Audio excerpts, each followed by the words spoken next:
इस वीडियो में आप इतिहास की 14 हैरान कर देने वाली घटनाओं के बारे में जानेंगे जो आपने इससे पहले तक शायद ही सुनी होंगी। सो वीडियो को अंत तक जरूर देखना। नंबर 14, मिथिलेश कुमार श्रीवास्तव नाम के इस शख्स को भारत के सबसे बड़े कॉनमैन यानी ठग के रूप में जाना जाता है, जो कि अपने काम में इतना माहिर था कि इसने 3 बार ताजमहल, 2 बार लाल किला और यहाँ तक कि 1 बार पुराने संसद भवन, जिसे अब संविधान सदन के नाम से जाना जाता है, तक को बेच दिया था। इतना ही नहीं, इस शख्स ने टाटा और बिरला जैसे बड़े बड़े बिजनेसमैन को भी नहीं छोड़ा था। उसने अपने आप को एक सोशल वर्कर दिखाकर कई बार डोनेशन के तौर पर इन लोगों से मोटा पैसा ऐंठा।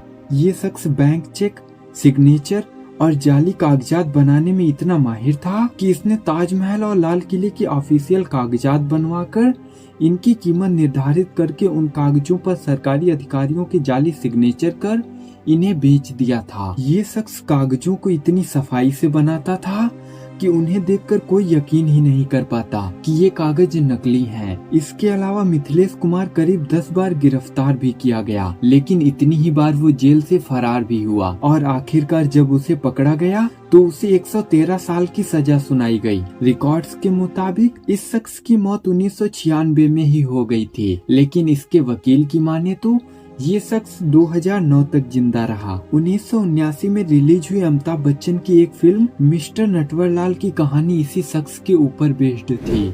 नंबर 13, दोस्तों बचपन में आप सभी को अपने मम्मी पापा या बड़ों के द्वारा ये तो समझाया ही गया होगा कि किसी भी अनजान व्यक्ति से कुछ भी खाने की चीज ना ले, लेकिन इसके पीछे की असली वजह क्या है? दरअसल 1 जुलाई 1874 को अमेरिका के एक 4 साल के बच्चे चार्ल्स रोज को किडनैप कर लिया गया, जिसे कभी भी ढूंढा नहीं जा सका। इसे अमेरिका की सबसे प्रसिद्ध गुमशुदगी माना जाता है। ये अमेरिकी इतिहास की पहली ऐसी किडनैपिंग थी जिसे मीडिया में वाइडली कवर किया गया था। इस बच्चे को 2 अनजान व्यक्तियों के द्वारा कैंडी और पटाखे दिखाकर बहलाया फुसलाया गया था। चूँकि उस दौरान ये केस पूरी दुनिया में प्रसिद्ध हुआ था, इसीलिए आज भी दुनिया भर में लोग अपने बच्चों को यही सलाह देते हैं कि वे किसी अनजान व्यक्ति से मिठाई ना लें।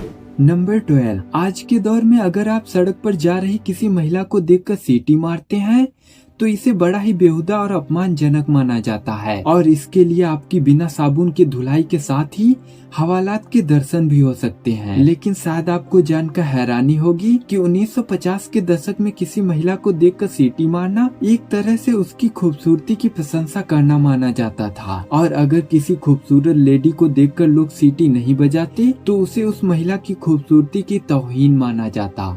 नंबर 11, दोस्तों आपने बचपन में अंग्रेजी की ये कविता Mary had a little lamb तो जरूर पढ़ी होगी, लेकिन आप शायद ये नहीं जानते होंगे कि ये पोएम एक सच्ची कहानी पर आधारित है। पोएम में जिस मैरी नाम की बच्ची का जिक्र किया गया है उसका पूरा नाम मैरी सायर था। उसकी उम्र 11 साल की थी और वो बोस्टन में रहती थी।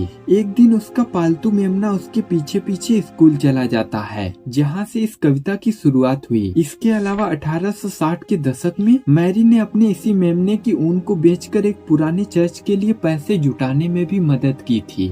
नंबर 10, आपको जानकर हैरानी होगी कि महान साइंटिस्ट अल्बर्ट आइंस्टीन को इजराइल के राष्ट्रपति के लिए नॉमिनेट किया गया था, लेकिन उन्होंने इसे ठुकरा दिया। हालांकि आइंस्टीन इजराइल के नागरिक नहीं थे, बल्कि उनका जन्म तो जर्मनी में हुआ था और वे एक यहूदी थे। 1952 में आइंस्टीन को इजराइल के प्रेसिडेंट पद की पेशकश की गई, लेकिन उन्होंने इसे यह कहते हुए ठुकरा दिया कि मैं हमारे इजराइल राज्य की इस पेशकश से बहुत प्रभावित हूँ और एक साथ दुखी और शर्मिंदा भी हूँ कि मैं इसे स्वीकार नहीं कर सकता। मैंने अपने पूरे जीवन में वस्तुनिष्ठ मामलों से निपटा है, इसीलिए मेरे पास लोगों के साथ उचित व्यवहार करने और आधिकारिक कार्यों का संचालन करने के लिए स्वाभाविक योग्यता और अनुभव दोनों की ही कमी है। नंबर 9, 1950 के दशक में एक महिला फोटोग्राफर ने अमेरिका की गलियों में घूमते हुए लाखों फोटोज कैप्चर किए। वो औरत अपनी मृत्यु तक इस दुनिया से अनजान रही और आज उस महिला को दुनिया की सबसे महत्वपूर्ण स्ट्रीट फोटोग्राफर्स में से एक माना जाता है। उस महिला का नाम था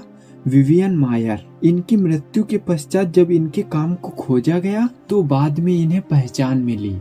नंबर 8, आज बीसीसीआई दुनिया का सबसे अमीर क्रिकेट बोर्ड है, लेकिन हमेशा से ऐसा नहीं था। शायद आपको जानकर हैरानी होगी कि 1983 में जब भारत वर्ल्ड कप ट्रॉफी जीत गया था उस वक्त बीसीसीआई के पास इतने भी पैसे नहीं थे कि वो हमारी भारतीय टीम का स्वागत भी कर सके, जिसके बाद गायिका लता मंगेशकर से मदद मांगी गई और तब जाकर एक म्यूजिक कॉन्सर्ट का आयोजन हो सका और इसी कॉन्सर्ट से उस समय बीसीसीआई को 20 लाख रुपए की कमाई हुई थी। नंबर 7, दोस्तों आप हेली के धूमकेतु के बारे में तो जरूर ही जानते होंगे, जो कुछ दशकों में हमारी पृथ्वी के पास से गुजरता है, लेकिन आज से कुछ 100 साल पहले हमें इसके बारे में इतनी ज्यादा जानकारी नहीं थी। इसीलिए जब 1910 में हेली का ये धूमकेतु पृथ्वी के पास से गुजरा तो खगोलविदों को पता चला कि इसकी पूंछ में साइनोजन नाम की एक बेहद विषैली गैस मौजूद है, जिससे उस दौरान अमेरिका और यूरोपीय कॉन्टिनेंट में ये दहशत फैल गई कि इससे हमारी पृथ्वी नष्ट हो सकती है, जिसका कुछ जालसाज लोगों ने खूब फायदा उठाया। ठगों ने घातक गैस से बचने के लिए धूमकेतु रोधी गोलियां और छाते जैसी चीजें बेचना शुरू कर दिया और इस आपदा को इन ठगों ने अवसर में बदलकर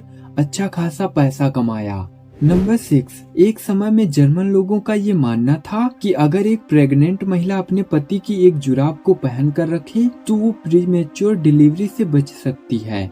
नंबर 5, एंशिएंट ग्रीस के लोग ये मानते थे कि झूठ बोलने से हमारे दांतों में दर्द होता है। नंबर 4, आप शायद ही जानते होंगे कि अब्राहम लिंकन एक लाइसेंस्ड बार टेंडर हुआ करते थे। दरअसल 1833 में अमेरिका के राष्ट्रपति बनने से पहले अब्राहम लिंकन और उनके एक मित्र विलियम एफ बेरी ने मिलकर न्यू सलेम में एक बियर बार ओपन किया था, जहां प्रेसिडेंट लिंकन बारटेंडर का काम किया करते थे। अनफॉर्चुनेटली उनका यह बार ज्यादा दिनों तक नहीं चल सका, क्योंकि उनके मित्र बेरी ने इसकी सप्लाई की ज्यादातर बियर खुद ही पी डाली थी। नंबर 3, एंशिएंट दुनिया की जो 7 महान अजूबे थे उनमें से सिर्फ गीजा के पिरामिड ही हैं, जो आज भी सरवाइव कर रहे हैं। नंबर 2, मशहूर संगीतकार बीथोवन को एक बार एक म्यूजिक टीचर ने ये कहा था कि उनके पास म्यूजिक का कोई भी टैलेंट नहीं है और उसने उनसे ये भी कहा था कि वे कभी एक अच्छे संगीतकार नहीं बन सकते, लेकिन इसके बावजूद भी बीथोवन दुनिया के सबसे महानतम संगीतकार बने। नंबर 1, हवाई जहाज का आविष्कार करने वाले राइट ब्रदर्स ने ये वादा कर रखा था कि वे दोनों भाई एक साथ कभी हवाई सफर नहीं करेंगे, ताकि अगर कोई एक्सीडेंट होता है तो दोनों भाइयों की जान ना जाए। उन दोनों भाइयों ने अपने जीवन में केवल एक ही बार एक साथ हवाई उड़ान भरी, और वो भी अपने पिता की परमिशन लेकर। तो दोस्तों इस वीडियो को यहीं पर विराम देते हैं। वैसे इन फैक्ट्स को जानकर आपको कैसा लगा हमें कमेंट्स में जरूर बताइएगा, और वीडियो पसंद आई हो तो लाइक और दोस्तों के साथ शेयर कर देना, और हिस्ट्री से जुड़ी ऐसी अमेजिंग और इन्फॉर्मेटिव वीडियोज के लिए चैनल को सब्सक्राइब कर घंटी को दबाना बिल्कुल भी मत भूलना। मिलते हैं आपसे एक और नई वीडियो में। जय हिंद।